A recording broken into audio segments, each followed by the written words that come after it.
couple weeks ago, I made a video talking about how this focal swelling on the back of LeBron James's knee looked like something called a Baker cyst. But now I think I was wrong about that. Welcome back, everybody. I'm Dr. Brian Sutterer, and this is your #1 source for learning about the unique medical side of the world of sports. Quick recap, LeBron was having some swelling in his knee, and these pictures were going around Twitter where we could see this focal swelling in the back of his left knee that certainly looked to myself and others like it could be something called a Baker cyst, kind of a collection of fluid that accumulates in the back side of the knee. Of course, after the All-Star break, I was watching, curious to see if the knee looked any different, but he was wearing black compression. We couldn't really see anything until this past week against the Pelicans, when sure enough, watching this game we see on this replay here, we still see that focal area of swelling in the same spot as we saw before. That was the first unusual thing about this, because I wouldn't expect a Baker cyst was still going to be there if he had been getting treatment.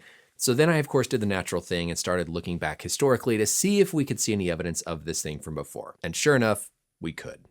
The first one I found was previous Lakers seasons, where you can see him going up here, and again, we catch that same focal area of swelling, same location. Going back even further to when he was on the Cavs, we could see again on this dunk, sure enough, same little abnormal contour there, highlighting that same focal swelling in the same location. So now if we compare the image that started this whole conversation compared to what we saw back when he was on the Cavs, you can see things look pretty darn similar. So now I can't put this to rest, and I wonder how far back I can go and actually still find this. And the answer, pretty darn far back. Looking back at footage from one of LeBron's high school slam dunk contests, yep, sure enough, we can see that same focal area of swelling all the way back in high school for LeBron. As we move through this frame by frame, sure enough, as LeBron is once again pushing off that left leg, what do we see but that same little area of swelling in that same location on LeBron's left knee. So now the image from this past season, all the way back to high school, you can see things are pretty much the same, and this is something LeBron has had his whole career. What this tells me is the probability that this is a Baker cyst, like myself and others thought,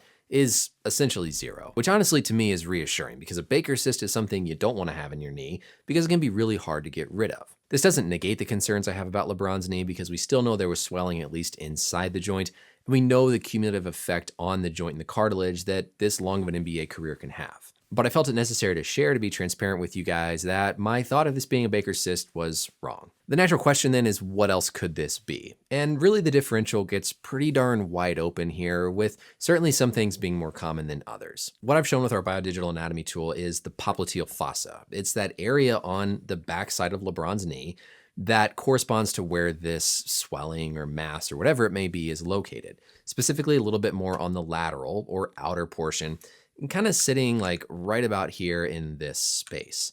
Now, when we look at this area with ultrasound, with MRI, everything that you don't see here on the anatomy model is basically just filled in with fat. It's filled in with soft tissue, adipose tissue to take up and kind of provide cushioning.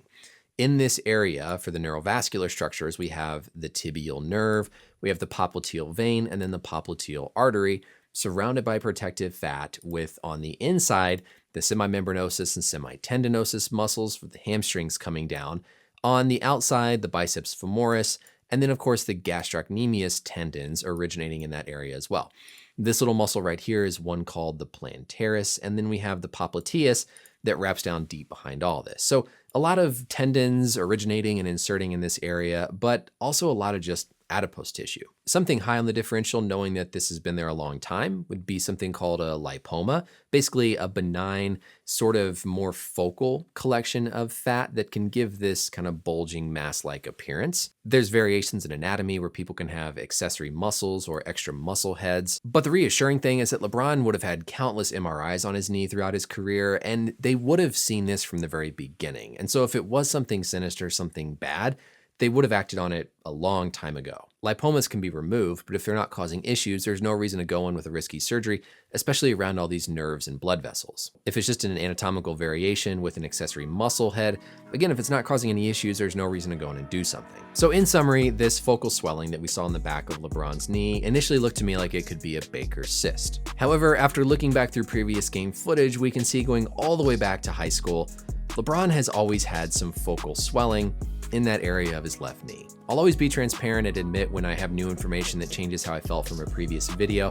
So I hope you guys found this interesting to take a look back at kind of what LeBron's knee looked like throughout the years and understand that focal mass or focal enlargement has actually been there this whole time. That's it for the video. Let me know as always any questions or comments down below. And until next time, we'll see you later.